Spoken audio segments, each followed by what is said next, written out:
DA নিয়ে রাজ্য সরকারের করা সুপ্রিম কোর্টে মডিফিকেশন আবেদন কতটা শক্তিশালী এবং সেটা কি প্রথম দিনেই খারিজ হয়ে যাবে সেই সম্পর্কে আমরা কিছু দেখব।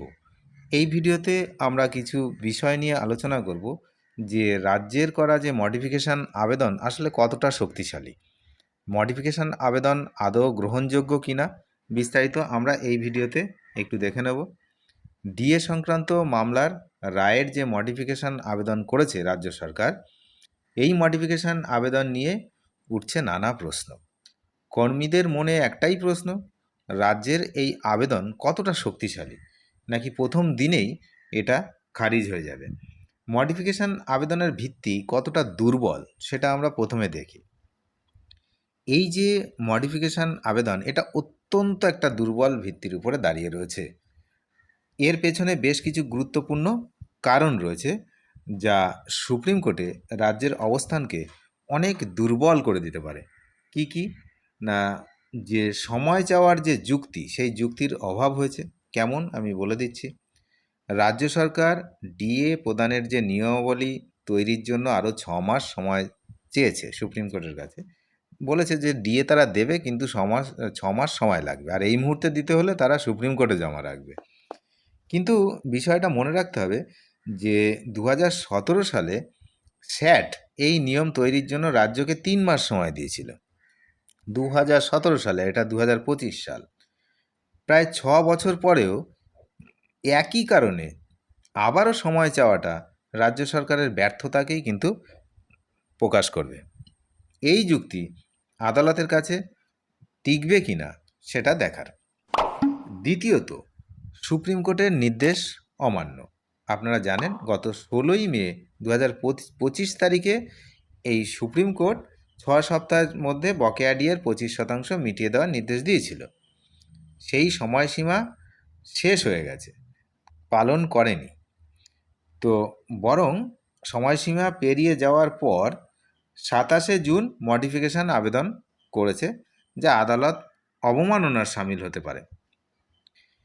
লিখিত জমা দেওয়ার সুযোগের অপব্যবহার কীরকম বিষয়টা, সুপ্রিম কোর্ট উভয় পক্ষকে বলেছিল 4 সপ্তাহের মধ্যে এই লিখিত জমা দিতে হবে কোর্টে, যা কিন্তু এই জুন মাসেই মাঝামাঝি সেগুলো শেষ হয়ে যায় সেই দিন। তো রাজ্য সরকার তাদের আর্থিক সমস্যার কথা এই সময়ের মধ্যে লিখিতভাবে জানায়নি। যে সময়ে জানানোর কথা ছিল, লিখিতভাবে ডিএ দেওয়ার যে বিজ্ঞপ্তি জারি করার কথা ছিল এবং সেটা লিখিত আকারে কোর্টকে জানানোর কথা ছিল, সেটা করেনি। সময়সীমা পেরিয়ে যাওয়ার পর এখন লিখিতভাবে আদালতকে বলছে যে আমাদের সময় লাগবে। তো দেরিতে আবেদন করেছে, তার এই যে সেই হিসেবে কিন্তু এই যে মডিফিকেশন আবেদন, সেটা কিন্তু অত্যন্ত দুর্বল ভিত্তিতে দাঁড়িয়ে আছে। তো টাকা যে ফেরত চাইছে সেটা একটা অবান্তর যুক্তি। মডিফিকেশন আবেদনে একটি অদ্ভুত বিষয়ের কথা উল্লেখ করা হয়েছে। রাজ্য সরকার ডিএর 25% বকেয়া ডিএর তারা সুপ্রিম কোর্টে জমা রাখতে চায়, যাতে ভবিষ্যতে যদি মামলা রাজ্য সরকার জয়লাভ করে এই মামলায়, তবে কর্মীদের থেকে সেই টাকা ফেরত নেওয়া যায়। এই যুক্তিটি সম্পূর্ণ ভিত্তিহীন, কারণ সুপ্রিম কোর্টের 16ই মের নির্দেশে স্পষ্টভাবে বলা হয়েছিল যে মামলার ফলাফল যাই হোক না কেন, বকেয়া ডিএ প্রদানের উপর তার কোনো প্রভাব পড়বে না। অর্থাৎ কর্মীদের টাকা ফেরত দেওয়ার কোনো প্রশ্নই ওঠে না। তো এই ধরনের অবান্তর যুক্তি, রাজ্যের আবেদন যে অবান্তর যুক্তি রয়েছে তার মধ্যে, তা অত্যন্ত হাস্যকর এবং অতি দুর্বল ভিত্তির উপরে দাঁড়িয়ে রয়েছে এই মডিফিকেশন আবেদন, যেটা কোর্টের কথা অনুযায়ী কিছুই হয়নি।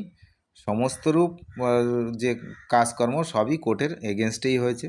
যা যা বলেছিল সুপ্রিম কোর্ট সেগুলো কিছুই মানা হয়নি। সুতরাং এই যে মডিফিকেশন আবেদন কোন পজিশনে দাঁড়িয়ে আছে নিশ্চয়ই আপনারা বুঝতে পারছেন। তো আগামী দিনে দেখার যে আদৌ মডিফিকেশান আবেদনটা গ্রাহ্য হয় কি না, নাকি এসএসসির মতো, এসএসসি যে চাকরি যেটা হারা, সেই যে আবেদন একটা করা হয়েছিল ওখানে রিভিউ পিটিশন, তার মতো সেও কমায় চলে যায় নাকি। তো সেই এসএসসি রিভিউ পিটিশন কিন্তু কমায় চলে গেছে। তো এক্ষেত্রেও এই যে মডিফিকেশান আবেদন যে কমায় চলে যাবে না, তার কি গ্যারেন্টি আছে? কি হবে সে তো নিশ্চয়ই সময় বলবে। তবে এই যে মডিফিকেশান আবেদনের যে যুক্তিগুলো আমরা দেখালাম, যে যুক্তিগুলো রাজ্য সরকার দেখিয়েছে সুপ্রিম কোর্টে, একটা যুক্তিও ঠিকঠাক খাটবে বলে মনে হচ্ছে না। দেখা যাক কি হয় আগামী দিনে। অনেক ধন্যবাদ শেষ পর্যন্ত দেখার জন্য। চ্যানেলে নতুন হলে অবশ্যই চ্যানেলটিকে সাবস্ক্রাইব করে সঙ্গে থাকবেন। Thank you.